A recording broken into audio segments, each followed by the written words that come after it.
Hello नमस्कार हमारे प्यारे भाइयों, वेलकम करता हूँ आपके अपने चैनल बीइंग प्रो आई10 में। भाइयों, इस वीडियो में हम बात करने वाले हैं आपका ALP शिफ्ट 2 6 मई शिफ्ट 2 पार्ट वी फीटर के जो ऑथेंटिक जो क्वेश्चन ऑब्जेक्शन करने वाले हैं मेरे भाई। आपका टोटल 4 क्वेश्चन निकल के आए हैं मेरे भाई। 4 क्वेश्चन आपका निकल के आए हैं ऑथेंटिक, जो आपको 100% इस पर बेनिफिट मिलने वाला है। आपको 100% इसका बेनिफिट मिलने वाला है, तो वीडियो को शुरू से अंत तक देखिएगा। और जितने भी आपके फीटर रेलवे स्टूडेंट हैं उन तक ये हमारा वीडियो पहुँचा दीजिएगा मेरे भाई। आपका चूँकि इसमें जो है मेरे भाई एक एक क्वेश्चन का महत्व है, बहुत आप समझ ही रहे हैं। और 4 क्वेश्चन इसमें गलत है तो 4 क्वेश्चन से आदमी कहाँ से कहाँ पहुँच जाता है, तो आपको सब पता ही है। तो वीडियो को जितना हो सके शेयर कीजिएगा अपने दोस्तों में। और इस वीडियो को मिलाकर मेरे भाई आपका जो फीडर के जो चारों शिफ्ट के जो क्वेश्चन आपको ऑब्जेक्शन करने वाले थे, इस वीडियो को मिलाकर समाप्त हो जाएगा। अगर नहीं देखे हैं अदर शिफ्ट का, तो आप वीडियो सेक्शन में जाके सारे शिफ्ट का आप क्वेश्चन देख सकते हैं। आपको पूरा बना हुआ है मेरे भाई, सारे शिफ्ट का क्वेश्चन करा चुके हैं। इस वीडियो को मिलाकर सारा आपका खत्म हो जाएगा। जो भी डीजल मैकेनिक वाला कमेंट कर रहे थे या इलेक्ट्रिशियन वाले, जिनका वोटिंग ज़्यादा होगा सबसे पहले उन्हीं को स्टार्ट करेंगे। और मैं आपको बता दूं मेरे भाई, आपका जो ऑब्जेक्शन करने का टाइमिंग है 14 मई को मेरे भाई आपका 9 बजे रात तक ऑब्जेक्शन होने वाला है। इस बीच में जितना स्टेट हैं सारे को कवर करेंगे। टेलीग्राम में जुड़ जाइएगा आप, वहाँ पे जो भी क्वेश्चन में डाउट है उसको स्क्रीनशॉट लेके टेलीग्राम में छोड़ दीजिएगा और उसमें मेंशन कर दीजिएगा आपका ट्रेड और किस शिफ्ट में किस डेट को हुआ था एग्ज़ाम। और इसी तरह सारे लोग कर देंगे तो मैं वीडियो एक प्रॉपर बना दूंगा मेरे भाई सारे लोगों का। वीडियो का स्टार्ट करते हैं मेरे भाई। और बिल्कुल भी घबराइएगा मत मेरे भाई, आपका चूँकि PDF इंग्लिश में है तो इंग्लिश से कोई मतलब ही नहीं है। इंग्लिश से आपका कोई मतलब ही नहीं है। आप ऑप्शन खाली देख लीजिएगा इसमें कि हमारा सही है या गलत है। खाली ऑप्शन देख लीजिएगा इसमें कि हमारा कौन सही है और कौन गलत है। ऑप्शन के हिसाब से उसके अनुसार आप ऑब्जेक्शन लगा दीजिए, आपका काम हो जाएगा। और इसमें टोटल मेरे भाई 4 क्वेश्चन ऑब्जेक्शन करने लायक मिले हैं। 4 क्वेश्चन आपको ऑब्जेक्शन करने लायक मिले हैं। तो वीडियो को शुरू से अंत तक देखिएगा। देखिए क्वेश्चन क्या पूछ रहे थे मेरे भाई। खाली स्थान type of check valve is best for handling slurries and viscous fluid. तो इसमें जो ऑप्शन दिया था मेरे भाई, आपका दिया था diaphragm check valve, lift check valve, swing check valve और बॉल चेक वाल्व। 4 को ऑप्शन दिया था आपका। और इसमें जो आपका हाइड्रोलिक न्यूमेटिक का मेरे भाई क्वेश्चन है, ये हाइड्रोलिक न्यूमेटिक आपका एक क्वेश्चन है।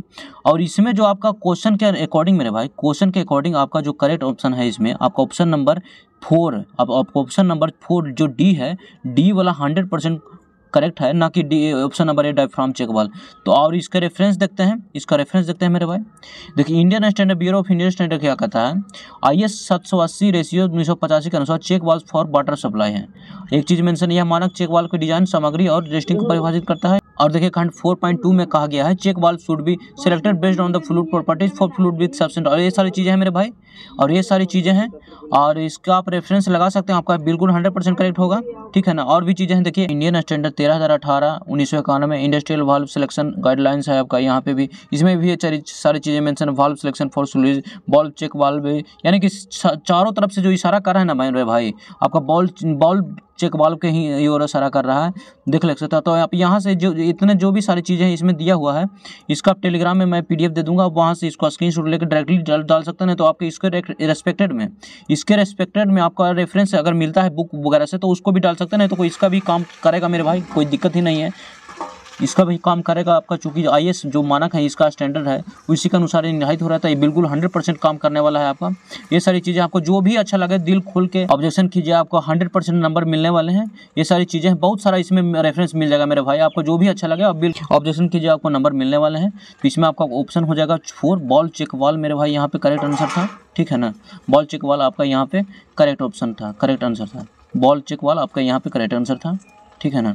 और नेक्स्ट क्वेश्चन देखते हैं। देखिए नेक्स्ट क्वेश्चन पूछा था मेरे भाई, खालिस्तान must be ascribed for the sake of convenience and is the size of a part in relation to which all limits of variation are determined. तो यहाँ पे मेरे भाई आपको दिया था यहाँ पे नॉमिनल साइज, यहाँ पे ऑप्शन दिया है आंसर की में, और नॉमिनल साइज को करेक्ट माना, जो कि बिल्कुल 100% ऑप्शन के अनुसार गलत है मेरे भाई। यहाँ पे जो आपका आंसर होगा क्वेश्चन के अनुसार आपका ऑप्शन नंबर 3 होगा, बेसिक साइज और जीरो साइज।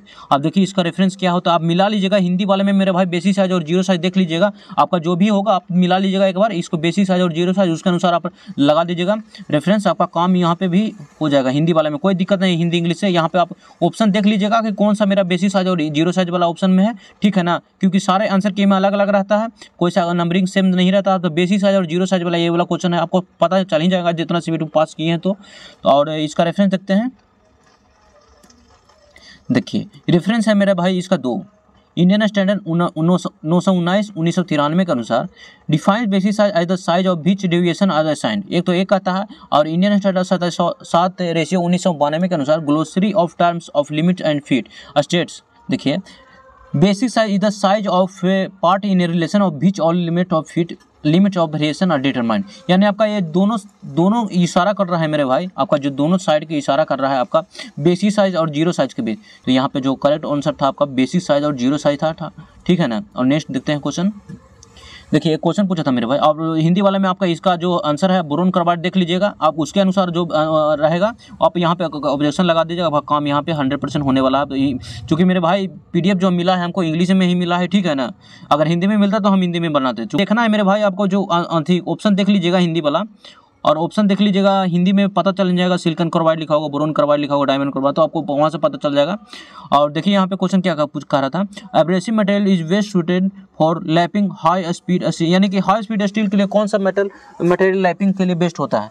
तो यहाँ पे देखिए ऑप्शन में आंसर में दिया है मेरे भाई बोरोन कार्बाइड, जो कि 100% यहाँ पे रॉन्ग है। आपका जो यहाँ पे 100% करेक्ट होने वाला है क्वेश्चन के अनुसार सिलिकॉन कार्बाइड यहाँ पे मेरे भाई 100% करेक्ट था, जो कि आंसर की में गलत दिया है।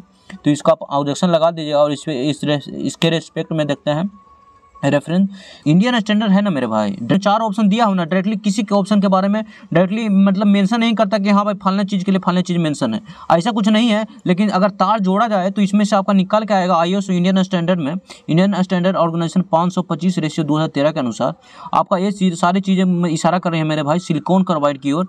और देखिए 525/2013 specified technical requirement for bonded abrasive including silicon and welding और इंजन मेटल वर्किंग, यानी कि आपका सिलिकॉन कार्बाइडिंग की ओर इशारा कर रहे हैं मेरे भाई। बहुत सारी चीज़ आपको ये भी चीज़ के अनुसार आपका मिल जाएगा। तो आपका सिलिकॉन कार्बाइड की ओर इशारा कर रहा है। तो आप देख लीजिएगा आपको जो भी अच्छा लगेगा इसमें से आप रेफरेंस लगा दीजिए, नहीं तो बुक अगर मिलता है इसके अनुसार में तो आप उसका भी लगा सकते, कोई दिक्कत ही नहीं है। तो यहाँ पे आपका सिलिकॉन कार्बाइड यहाँ पे करेक्ट आंसर होता, ठीक है ना। और नेक्स्ट देखते हैं, देखिए एक फिगर वाला क्वेश्चन दिया था मेरे भाई, एक फिगर वाला यहाँ पे क्वेश्चन दिया था, in the process of bisecting angle BSC in the given figure why do we draw arc from points D and E। तो यहाँ पे एक फिगर दिया था, इससे क्वेश्चन पूरा था, और 2 मार्क के 4 ऑप्शन दिया था इस टाइप प्रकार से आपका। तो यहाँ पे आपका 2 मार्क इक्वल लेंथ यहाँ पे मेरे भाई करेक्ट आंसर होता। यहाँ पे जो करेक्ट आंसर होना चाहिए था मेरे भाई आपका ऑप्शन नंबर यहाँ पे A करेक्ट होना चाहिए था, ऑप्शन नंबर A करेक्ट होना चाहिए, लेकिन यहाँ पे ये ऑप्शन नंबर C दिया है आंसर की में, जो बिल्कुल 100% गलत है। यहाँ पे आपका करेक्ट आंसर होना चाहिए था, आपको ऑप्शन नंबर A है। तो और इसके अनुसार रेफरेंस देखते हैं, तो रेफरेंस टू इंडियन स्टैंडर्ड आपका जो मेरे भाई CBSE NCERT वाला बुक में भी मिल जाएगा, 6 to 10 वाला में, मैथमेटिक्स वाला में मेरे भाई। Statement draw arcs from point D and E and the arc from angle with the same radius work equal length. अब ऐसा चीज दिया हो मेरे भाई, ठीक है ना। अभी भाई option 1 is correct Indian standard के अनुसार मेरे भाई। NCERT का मेरे भाई क्लास 9th के मैथमेटिक्स बुक में चैप्टर 11 में कंस्ट्रक्शन का मेरे भाई एक फिगर है, उसमें आपका ये सारी चीज़ें मिल जाएगी। तो वहाँ से आप इसका रेफरेंस ले सकते हैं, वहाँ से आप रेफरेंस लेके स्क्रीनशॉट आपका लगा दीजिएगा, आपका 100% यहाँ पे काम होने वाला है। रेस्पेक्टेड में लगा दीजिए आपका 100% यहाँ पे। ऑप्शन 3 आपका जो ऑब्जेक्शन है मान्य होने वाला है, और ऑप्शन 1 करेक्ट होने वाला है मेरे भाई यहाँ पे।